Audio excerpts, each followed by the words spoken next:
Joint committee का गठन हुआ और राज्यसभा और लोकसभा से सदस्य मिलकर के जो काम किया है, मैं सदन पे ऑफिशियली मैं अपना बात को दर्ज करना चाहता हूं कि ये जेपीसी ने जो काम किया है, इससे ज्यादा पूर्व में जितने भी जेपीसी बने हैं, इतना लंबा, इतना व्यापक काम आज तक नहीं हुआ है।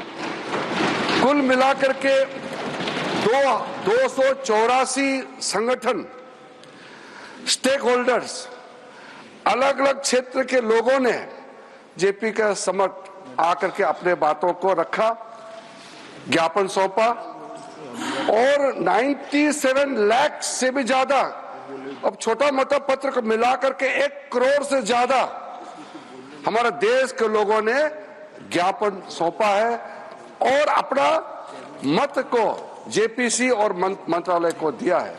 तो किसी बिल को सदन में चर्चा करने से पहले 1 करोड़ से ज्यादा सुझाव मिलना, ये भी अपने आप में ऐतिहासिक है।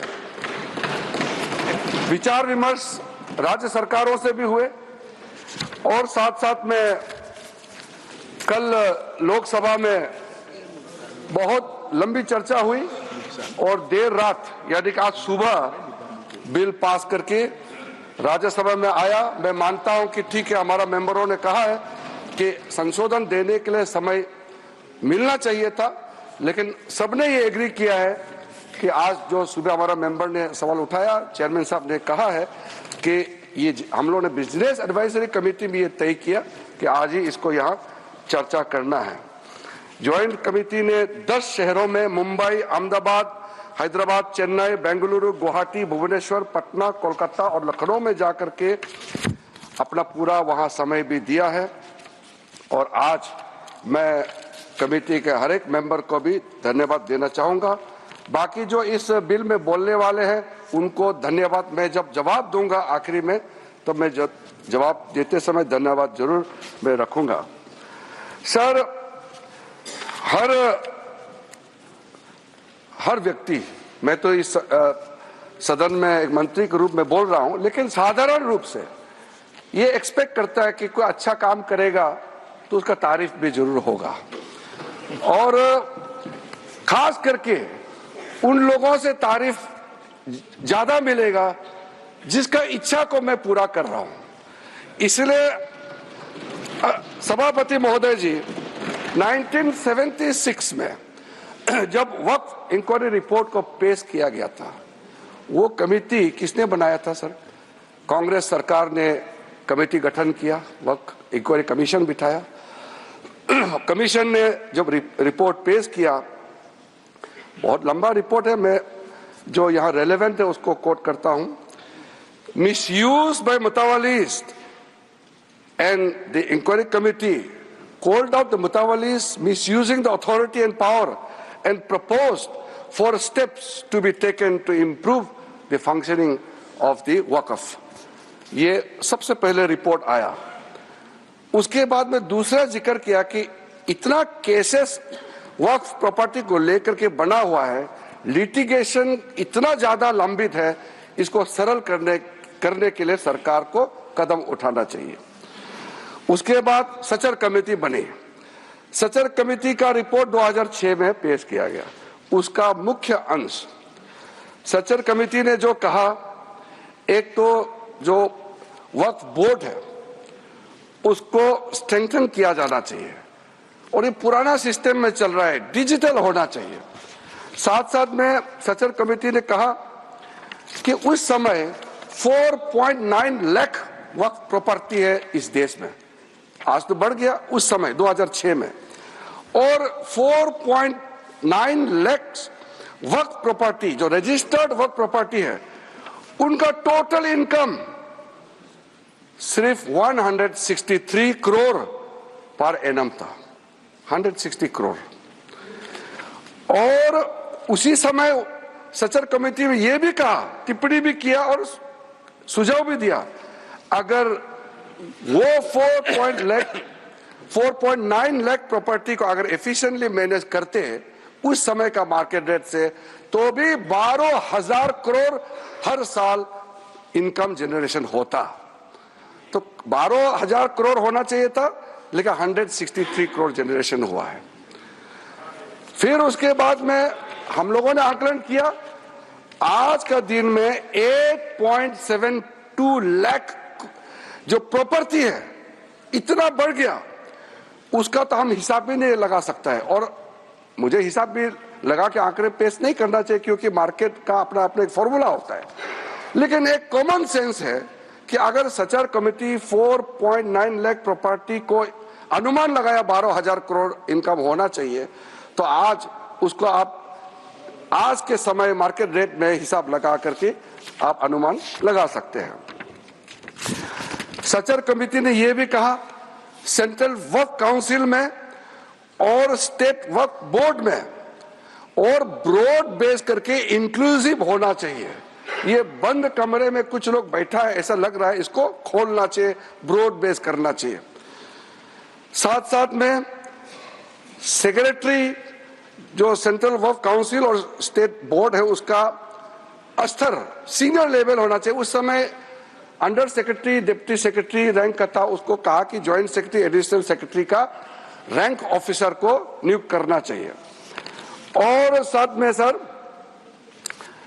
बच्चों और महिलाएं और बच्चों के लिए स्पेसिफिक कदम उठाना चाहिए। इस सच्चर कमेटी ने उस समय रिकमेंडेशन किया। एक ज्वाइंट पार्लियामेंट्री कमेटी का गठन हुआ जिसका अध्यक्षता के रहमान खान ने किया, और के रहमान खान जी अल्पसंख्यक मामलों का मंत्री भी रहा है, वरिष्ठ सदस्य थे। उन्होंने फिर पूरे ऑल पार्टी का सदस्य का एक जेपीसी हेड किया, उसमें कई मुद्दे उन्होंने रखे हैं और रेकमेंड किए हैं। मैं मेन वाला को यहाँ पॉइंट आउट करना चाहता हूँ।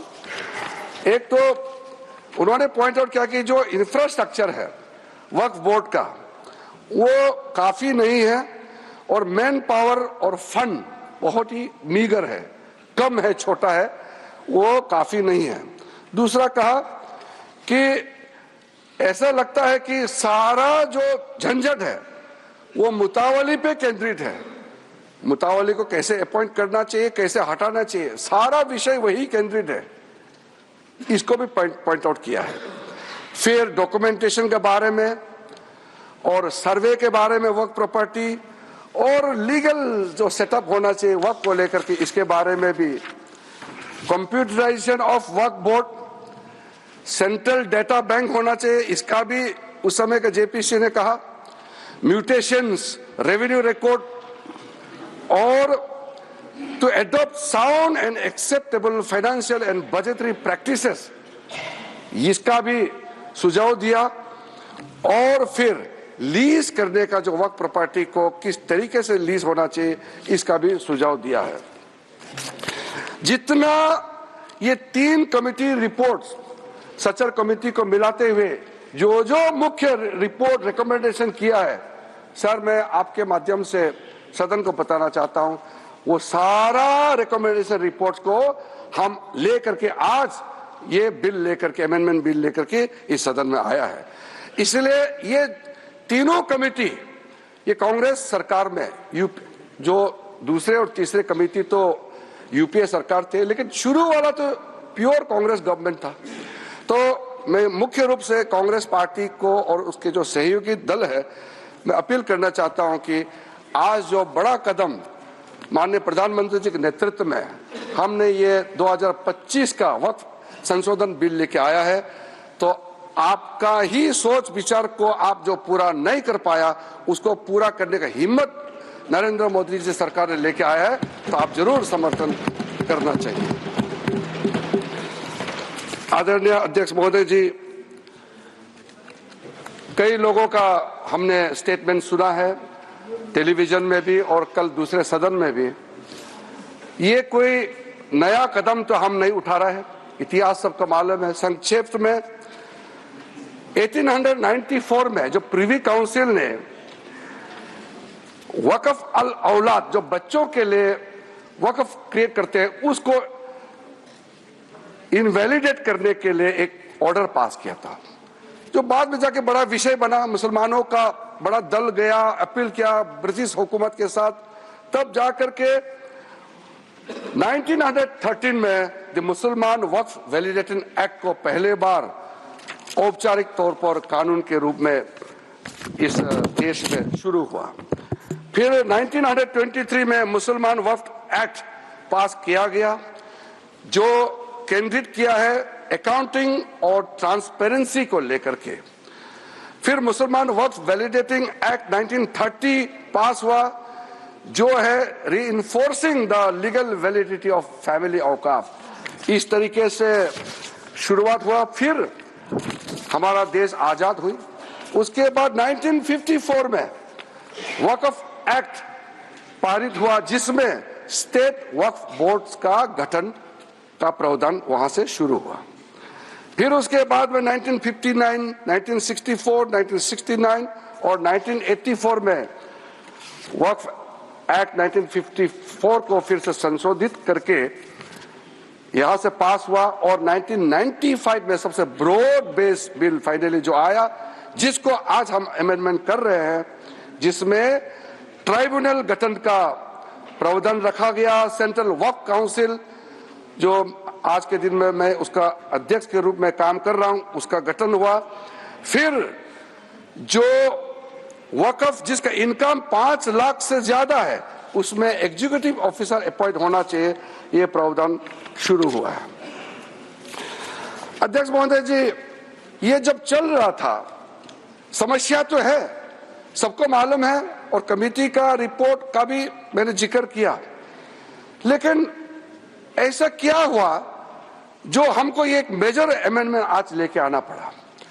2013 में यूपीए सरकार था और चुनाव सर पे था, चुनाव आने वाला था। उसमें यूपीए सरकार ने कदम उठाया कि कुछ बदलाव लाना चाहिए। उस समय सर यूपीए सरकार ने जो चेंजेस लाया है, उसको मैं थोड़ा सा कंपेयर करके बताना चाहता हूं। उस समय भी जेपीसी गठन हुआ, आज भी जेपीसी बनी है। फर्क क्या है सर? उस समय का सेलेक्ट कमेटी में 13 मेंबर थे और इस बार के जेपीसी में 31 मेंबर्स। उस समय का सेलेक्ट कमेटी का टोटल सीटिंग हुआ 22 बार, इस बार का जेपीसी का टोटल सीटिंग हुआ है 36। उस समय total delegation organization stakeholder जो सेलेक्ट कमेटी के सामने में पेशकश हुआ 18 और इस बार 284। उस समय 14 राज्य और केंद्र शासित प्रदेशों से चर्चा हुई, इस बार 25 state board, state government, 5 minority commission और कई विधायक एमपी, तो उसका हिसाब ही नहीं है। टोटल मेमोरेंडम रिसीव किया उस समय 32 और इस बार का तो मैंने पहले बता दिया 97,27,772 प्लस अनौपचारिक रूप से हमारा मंत्रालय में भी लाखों के संख्या में हमने रिसीव किया है। उस समय का सेलेक्ट कमेटी कहां विजिट किया? ले, जम्मू, श्रीनगर। उस समय ये तीनों एक ही स्टेट था। ले अभी यूनियन टेरिटरी हो गया, जम्मू, श्रीनगर। और इस बार कहां विजिट किया, मैंने आपको नाम पहले ही बता दिया किस किस शहरों में इस कमेटी ने विजिट किया है। यहां कहा गया है कि हम जो कदम उठा रहे हैं मुसलमानों को नुकसान होगा। कई लोगों ने कहा ये अनकॉन्स्टिट्यूशनल है, गैर कानूनी है और मुसलमानों का हक छीना जा रहा है। अलग अलग तरीके से लोगों ने अपना बात को रखा है। ठीक है, बात रखने का अधिकार है, लेकिन मैं बहुत ही साफ तरीके से ये सारे जो आरोप लगाए हैं उसको मैं खारिज करना चाहता हूं। सर, सबसे पहले ये जो वक्फ प्रॉपर्टी होता है, इसका मैनेजमेंट, इसका क्रिएशन और इसका बेनिफिशियरी ये नॉन मुस्लिम के अलावा कोई और हो, किसी के पास हो ही नहीं सकता है, मुस्लिम के पास ही रहेगा। कोई नॉन मुस्लिम इसमें हस्तक्षेप नहीं कर सकता है। जो वाकिफ होता है वो एक मुसलमान ही होता है और जो औकाफ बन जाता है वो प्रॉपर्टी क्रिएट हो जाता है। उसको मैनेजमेंट कौन करता है? मुतावाली, वो भी मुसलमान ही होना पड़ता है। और किसके लिए वक्फ क्रिएट करता है? 3 पर्पस के लिए, धार्मिक रिलीजियस पर्पस, अच्छा काम के लिए, पायस भगवान के नाम में, अल्लाह के नाम में, और चैरिटेबल भला के लिए, बच्चों के लिए, महिलाओं के लिए, गरीबों के लिए। तो वो मुस्लिम ही होगा। तो यहां ये सवाल ही नहीं उठता है कि नॉन मुस्लिम, मुस्लिम धार्मिक भावना और धार्मिक व्यवस्था या वे किसी भी तरीके से मुस्लिम प्रॉपर्टी में, मैनेजमेंट में नॉन मुस्लिम हस्तक्षेप कर रहा है, ये सवाल ही नहीं उठता है। तो इसीलिए मैं बहुत क्लियर करना चाहता हूं, ताकि हमारा जब डिबेट का जब सिलसिला शुरू होगा तो सुझाव हमको चाहिए कि वक्फ मैनेजमेंट में, प्रॉपर्टी मैनेजमेंट में, वक्फ बोर्ड को और ताकत बनाने में क्या क्या और काम करना चाहिए, ये सुझाव हमारे माननीय सदस्यों से मिल सके। जो इंसान, जो मुसलमान अपना प्रॉपर्टी को ट्रस्ट के माध्यम से अगर चलाना चाहता है वो चला सकता है, उसके लिए कोई बंधन नहीं है। वक्फ एक्ट के अंदर में ये पूरा छूट दिया गया है। अगर आप वक्फ बोर्ड के माध्यम से चलाना चाहते हैं, आपको पूरा इसके लिए इजाजत है। तो चैरिटी कमिश्नर जितना ट्रस्ट प्रॉपर्टीज को देखते हैं, निगरानी करते हैं, व्यवस्था को चेक करता है, उसी प्रकार से वक्फ बोर्ड जो है वक्फ प्रॉपर्टी को सही तरीके से चला रहा है कि नहीं, ये निगरानी करने के लिए वक्फ बोर्ड बनाया गया है। वो वक्फ प्रॉपर्टी को चलाने के लिए नहीं है। इसलिए ये बात को हम बहुत ही अच्छे तरीके से अगर समझ लेंगे तो बाद में हमारा चर्चा का स्तर भी वो ज्यादा अच्छा रहेगा। हमने सर जो प्रावधान किया है, बेसिकली ट्रांसपेरेंसी को, अकाउंटेबिलिटी को, एफिशिएंसी को, ये 3 बड़ा पैमाना है। जवाबदेही तो होना चाहिए, क्षमता होना चाहिए, पारदर्शिता होना चाहिए। तो ये 3 जो व्यवस्था है, ये हमारा पूरा एक्सरसाइज जो है इस पे केंद्रित होता है। आर्टिकल 25, 26, 30 का हवाला देकर के कई बार लोगों ने हमारा खिलाफ, इस बिल का खिलाफ, इस प्रस्तावना के खिलाफ में लोगों ने कहना शुरू किया है। तो मैं आज जरूर इसका जवाब देना चाहता हूं कि हम किसी का धार्मिक भावना को चोट पहुंचाने के लिए नहीं है। एक मुसलमान वक्फ क्रिएट कर सकता है।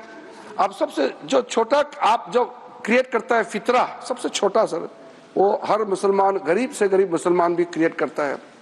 ज़कात आप क्रिएट करते हैं, आप देते हैं, दान देते हैं, उसमें कोई किसी को अधिकार ही नहीं है पूछने का कि हिसाब किताब कैसे किया है।